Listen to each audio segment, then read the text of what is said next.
Good morning বন্ধুরা, কেমন আছো তোমরা সকলে? আশা করব তোমরা সকলে তো ভালো রয়েছো, আর তার সাথে একটুখানি টেনশানেও রয়েছো, কারণ আজকে একটা ভয়াবহ ঝড় হওয়ার কথা আছে। রোমেন নাকি কিছু ঝড়ের নাম।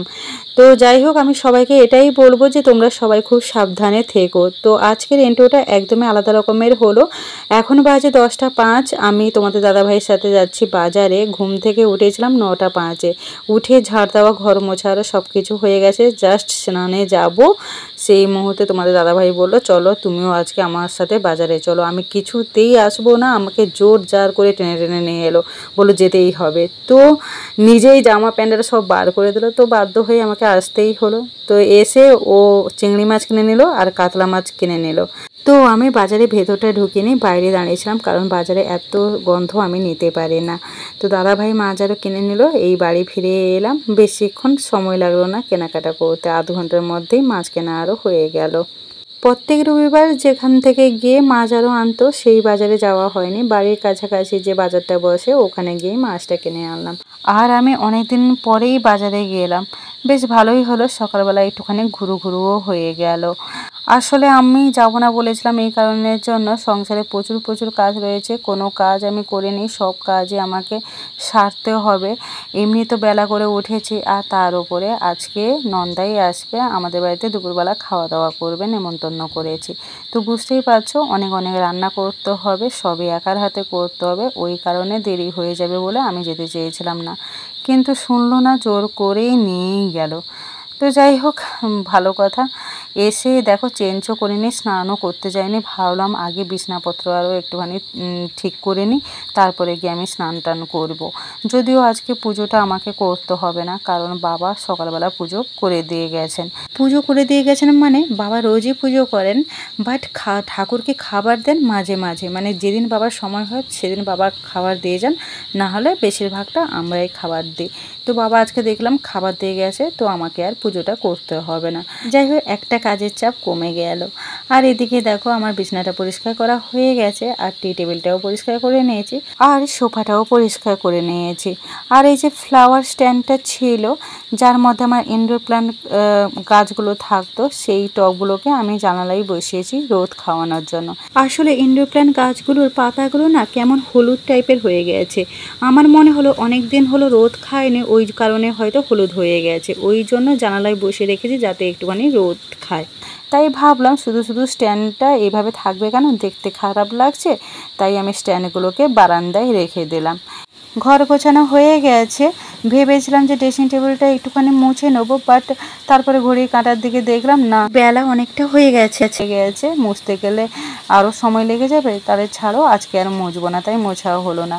আর ঝাঁট আরও দিয়ে ভাবলাম যে আমি স্নানে চলে যাব, তারপর আবার মনে হলো না না, স্নানে যাওয়ার আগে যদি আমি ভাত আর ডালটা বসিয়ে দিই তাহলে খুব ভালো হয়, যখন আমি স্নান করে বেরোবো তখন আমার ভাত ডালটা কমসে কম হয়ে যাবে। যখন আমি একটুখানি বেলা করে ঘুম থেকে উঠি তখন আমি একটুখানি বুদ্ধি খাটিয়ে কাজগুলো করে নিই, যাতে আমি সময়ের মধ্যে সব কাজটা কমপ্লিট করে নিতে পারি। জানো তো, বেলায় ঘুম থেকে উঠলে সব কাজের একটু এলোমেলো হয়ে যায়। বেলায় করে ঘুম থেকে ওঠাটা আমাদেরই বোকামি হয়, কারণ কাজ তো প্রত্যেকদিন যেমন থাকে তেমনি করতে হয়, কিছু কম বা কিছু বেশি থাকে না, কিন্তু সময়টা অনেকটা পেরিয়ে যায়। যাই হোক, ওদিকে ভাত আর ডাল বসিয়ে দিলাম, আর ঘটিতে করে ডাল বসালে আমার বেশ সুবিধে হয়, একসঙ্গে ভাত আর ডাল হয়ে যায়। তো তারপরে ভাবলাম যে স্নানে ঢুকবো, কিন্তু তোমাদের দাদাভাই বললো তুমি টিফিনটা করে নাও তারপরে গিয়ে স্নানে ঢুকবে। আমি বললাম হ্যাঁ, সেটা হলেও মন্দ হয় না, কারণ আমারও প্রচণ্ড খিদে পেয়েছে, আর বেলাও তখন 11টা পেরিয়ে গেছে। তো তোমাদের দাদাভাই দেখো পরোটা আর ঘুগনি নিয়ে এসে, আর এদিকে লেবুও নিয়ে এসে, আর এখানে ওই ইনস্ট্যান্ট চা হয় না ওটা বানাচ্ছে, আর দুটো ডিম সেদ্ধ বসিয়েছি, বাট আর একটা ডিম ছিল না, তাই দুটোই বসাতে হয়েছে। তো এখন চা খাবো, টিফিনও খাবো, আর টিফিনে খেতে খেতে ওদিকে আমার ডিম সেদ্ধটাও হয়ে যাবে। পরোটা আর লেবুটা কিন্তু তোমাদের দাদাভাই আবার পরে গিয়ে নিয়ে এসছে, মাছ এনে আমাকে বাড়িতে ছেড়ে দিয়ে গেছিলো, কারণ আমি বললাম যে বেলা হয়ে গেছে, আমাকে রান্না বান্না করতে হবে, আমাকে বাড়িতে ছেড়ে দিয়ে আসো, তারপর তুমি যা খুশি করো। না হলে ওদের সাথে যদি সব কিছু বাজার করে আসতাম আমার কিন্তু বড্ড লেট হয়ে যেত। যাই হোক, ওদিকে কিন্তু পটল আলু ভাজতে বসিয়ে দিয়ে আর ভাত বসিয়ে দিয়ে আমি ঢুকেছিলাম স্নানে। স্নান টান সেরে এসে এই মাথারও আছে সিঁদুরও পরে নিলাম। আর একটুখানি বডি স্প্রেও দিয়ে নিলাম। আমার বেশ ভালো লাগে, সারাক্ষণ ঘাম গন্ধ আরও কিছু হয় না, ভালো একটা গন্ধ মানে সেন্টের গন্ধ আসে সবসময়ের জন্য, আমার বেশ ভালো লাগে। তারপরে আমি রান্নাঘরে ঢুকে ভাতের ফ্যানটা গড়ে নিলাম, আর পটল আলু ভাজাও হয়ে গেছে, তো সেটাও নামিয়ে রেখে দিয়ে গ্যাস আরও বন্ধ করে এদিকে মাছ বানাতে চলে এলাম। বুদ্ধি করে স্নান করতে যাওয়ার আগে ভাত আরও বসিয়ে দিয়েছিলাম বলে আমার স্নানও হয়ে গেল, এদিকে ভাত আরও হয়ে গেল। আর এদিকে দেখো সকাল থেকে তো প্রচুর হাওয়া দিচ্ছিল, আর আমার ফোনের স্ট্যান্ডটা না বারে বারে পড়ে যাচ্ছিল, তাই আমার মেয়ে ফোনের স্ট্যান্ড ধরে বসেছিল যাতে না পড়ে। আমার কিন্তু ভীষণ হাসি পাচ্ছিল। তো যাই হোক, আমার চিংড়ি মাছ বাছা হয়ে গেছে, আজকে আর বেশি কিছু আনেনি, চিংড়ি মাছ আর কাতলা মাছ এনেছে, বাট চিংড়ি মাছগুলো কিন্তু বেশ বড় বড়। তারপরে চিংড়ি মাছগুলোকে ধুয়ে ভেজে আরও নিয়েছিলাম, এখন পটল চিংড়িটা করে নিচ্ছি। পটল চিংড়িটা খেতে সবাই আবার বেশ ভালোবাসে, নন্দাই ননদের ছেলে মেয়ে সবাই খুব ভালোবাসে, তাই জন্যই পটল চিংড়িটা করলাম। তোমরা হয়তো অনেকেই জানতে চেষ্টা করবে যে সবাই এলো যখন ননদ কেন এলো না।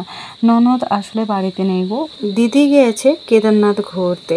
এদিকে আমি মাছে হলুদ নুন মাখিয়ে দিলাম, আর পটলটা হোক, আমি তার মধ্যে বরং শাক কটা বেছে নিই। কালকে বাবা কলমি শাক 1 আঁটি এনেছে, আর 2 আঁটি সাদা নোটে শাক এনেছে। তো 1 আঁটি কলমি শাকে তো কিছু হবে না, তাই ভাবলাম আর 1 আঁটি সাদা নোটে শাক নিয়ে নেবো, দিয়ে দুটো মিশিয়ে শাক ভাজা করে নেবো। বাকি 1 আঁটি রেখে দেবো, পরের দিন যদি চচ্চড়ি আরও হয়তো হবে, কারণ একদিনে আবার এতগুলো শাক রান্না হলে কেউ আবার খেতে চাইবে না। আর এখনকার শাক তো একটুও থাকতে চায় না। কালকেই বাবা এনেছে, আজকেই পাতাগুলো দেখো পেকে গেছে, মানে লাল হয়ে গেছে। তো যাই হোক, তারপরে শাক কেটে আমি সেদ্ধ করে নিয়েছিলাম, এখন শাক ভাজা করে নিচ্ছি। আর একদিকে আমি মাছগুলোও ভেজে নিচ্ছি। দুটো কড়াই দুদিকে বসিয়ে দিয়েছি, না হলে এত তাড়াতাড়ি আমি করে উঠতে পারবো না। আর দুটো কড়াই যখন দুপাশে বসাই তখন কিন্তু ভীষণ মানে কি ছোটাছুটি করে রান্নাবান্না করতে হয়। আর এখন করে নিচ্ছি ঝোল, ঝিঙে আলু দিয়ে মাছের ঝোল, আর ওদিকে দেখো আমের চাটনিও হচ্ছে। ব্যাস এই হয়ে গেলে আমার মোটামুটি রান্নাবান্না হয়ে গেল। ডালটা তো আগেই ফোড়ন দিয়ে নিয়েছিলাম, আর হলো মাছের ঝোল, আর পটল চিংড়ি, আর মাছ ভাজা, শাক ভাজা, চাটনি। ব্যাস এই হলো আজকে দুপুরে রান্না বান্না। আর ঝিঙে আলুতে ঝোল করার একটাই কারণ আমার নন্দায়ের নাকি পেট খারাপ হচ্ছে, ওই কারণে ঝোল করলাম। তোমাদের দাদাভাই বলেছিল যে একটু চিকেন রান্না করবে, কিন্তু ওই নন্দায়ের পেট খারাপ বলে আর চিকেন হলো না। আমি বললাম যদি ওনার শরীরটা ভালো থাকে তাহলে হয়তো রাত্রে আনবে, তাহলে রাত্রেই করে দেবো। এখন বাজে 1:15, জানো আমার কিন্তু রান্নাবান্না কমপ্লিট হয়ে গেল। আমি না সকাল থেকে ভীষণ টেনশানে ছিলাম যে আমি কখন রান্নাবান্না করে উঠবো, কখন ওদেরকে খেতে দেবো। আসলে আমার নন্দাই একটু টাইমে খাই আর কি, ওই জন্য ভেবেছিলাম যে সময়ের মধ্যে করতে পারবো কি না, সেই টেনশন আমার মনের মধ্যে চলছিল। আসলে কি বলতো, কোনো মানুষ স্নান টান করে এসে বসে থাকলে না আমার ভীষণ খারাপ লাগে খেতে দিতে না পারলে। তো যাই হোক, একটু বুদ্ধি খাটিয়ে কাজটা করলাম বলে সময়ের মধ্যে আমি কিন্তু করে নিতে পারলাম। তারপরে ওদেরকে খেতে দিয়ে দিয়েছিলাম। এখন তোমাদের দাদা ভাই, আমি আর বাবা খাবো। দাওয়া করে আজকে আর ঘুমাতে যাইনি, আমি সোজা চেঞ্জ করে উপরে চলে এলাম রিলস করবো বলে, আর একটু বৃষ্টিতে ভিজবো। সকাল থেকেই বৃষ্টিটা শুধু হচ্ছে আর বন্ধ হয়ে যাচ্ছে, হচ্ছে আর বন্ধ হয়ে। অনেকবারই তোমাদের দাদাভাই আমি মেয়ে কত ভাবলাম যে চলো একটুখানি বৃষ্টিতে ভিজে আসি। আর যখনই বৃষ্টিটা হচ্ছিল তখন আমি রান্না করছিলাম, ছেড়ে আসতেও পারছিলাম না। আর যখনই বাসন কোসন ধুয়ে আসবো ভাবলাম, তখন আবার বৃষ্টিটা থেমে গেল। তো একবার থেমে যাচ্ছে, একবার হচ্ছে, এরকম কন্টিনিউ হচ্ছিলো। তো আমি বললাম চলো খাওয়া দাওয়া এখন শেষ, ওপরে একটু যাই, একটুখানি রিলস বানাবো, একটু যাই। তাই ওপরে এলাম, ওপরে দেখো আসার সঙ্গে সঙ্গে বৃষ্টি শুরু হয়ে গেল। আর তো জানো কি রুমেল না কি একটা ঝড় হওয়ার কথা আছে, তোমরা কিন্তু সবাই সাবধানে থেকো। আর আমাদের এই ফুল গাছের যে টবগুলো রয়েছে এগুলো ভাবছি নামিয়ে দেবো আজকে, নাহলে যদি ঝড়ে উল্টে পড়ে আরও যায় কী করে, সেই জন্য সব কিছু আমি নামিয়ে দেবো। তো চলো এখন পরে একটুখানি রিলস করে নিই, পরে কথা বলছি। অনেক দিন থেকেই ইচ্ছে ছিল যে এইবারে যখন বৃষ্টি হবে তাহলে আমি বৃষ্টিতে ভিজে ভিজে বেশ কয়েকটা রিল করব। বাট সময়ের অভাবে আর সুযোগও তেমন হয় না যে রিলস করার মতো। সত্যি কথা বলতে কি, সংসারে কাজ করতে করতে মানে সময় চলে যায়, রিলস করার মতো তেমন একটা সময় সুযোগ কোনোটাই হয় না।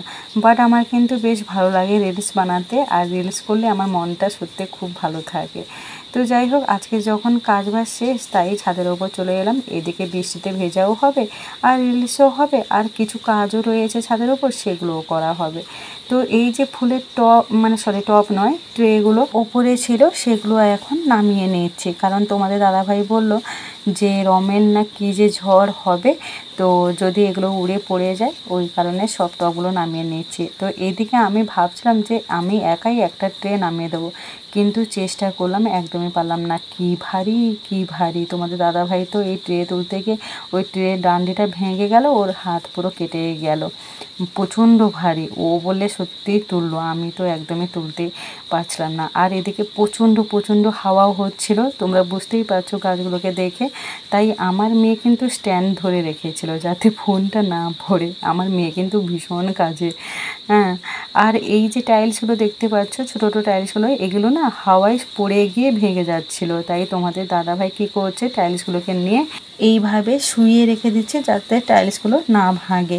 আর সঙ্গে আমিও কিন্তু করেছিলাম, আমিও কিন্তু বসে থাকিনি, বাট আমার ভিডিওটা আর করা হয়নি। যাই হোক, সমস্ত কাজকর্ম আরও সেরে আমি রিলস বানিয়েছিলাম। আর এদিকে আমার মেয়ে দেখো এখনও রিলস করে যাচ্ছে গান গেয়ে গিয়ে। ওই যে নতুন একটা গান হয়েছে না, ওই গানের রিলস বানিয়েছে। বাট আমার খুব ইচ্ছে ছিল তোমার দাদাভাইয়ের সাথে একটা রিলস করা, কিন্তু ও গেঞ্জি পরেনি বলে আর রিলস বানাতে পারলাম না। আর বৃষ্টিটাও খুব একটা হলো না, ওই একটু একটু হচ্ছে, থেমে যাচ্ছে, খুব একটা ভালো বৃষ্টি হয়নি।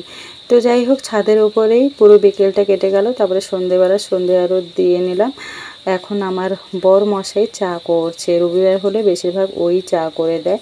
তো আজকে ও চা করছে, আর আমি এদিকে বাসন যেগুলো ছিল সেই বাসনগুলোকে বাসন রাখার র্যাকে তুলে দিচ্ছি। আর ও চা বানায় মানে কি বলতো, কাজ আমার কমায় না, উল্টে বাড়ায়। এত জিনিসপত্র এদিক ওদিক ছড়িয়ে ছিটিয়ে ফেলে যে কি বলবো, বলার মতো ভাষা নেই। তো এখানে আমাদের সবার জন্য চা গড়িয়ে নিলাম, ভাগনা ভাগ্নে তারাও খাবে। বাট চাটা কিন্তু অসাধারণ ছিল। আর জানো তো চা পাতা কত দিয়েছে, তোমাদেরকে যদি দেখাতাম খুব ভালো হতো। মানে এত চা পাতা দিয়েছে, আমার মনে হয় 5-6 বার চা হয়ে যেত। তবে জানো তো, চাটা খেয়ে আমার মাথাটা কিছুটা হলেও সারলো। মাথাটা যন্ত্রণা হচ্ছিলো, যেহেতু আজকে আমি দুপুরে ঘুমাইনি আর মাথা ভেজা ছিল অনেকক্ষণ, ওই কারণে মাথা যন্ত্রণা শুরু হয়েছিল। চাটা খাওয়ার পরে মাথা যন্ত্রণাটা একটু হলেও কমলো। তারপরে তোমাদের দাদাভাই দেখো চপ আরও আনতে গেছিলো। এখন চপ, চানাচুর, পেঁয়াজ আরও দিয়ে মুড়ি মাখিয়েছিল, দিয়ে সবাই মিলে খাচ্ছে। বাট আমি খাইনি, আমার ভালো লাগে না। তবুও তোমাদের দাদাভাই এক গাল দিয়েছিল, জোর করে খেলাম।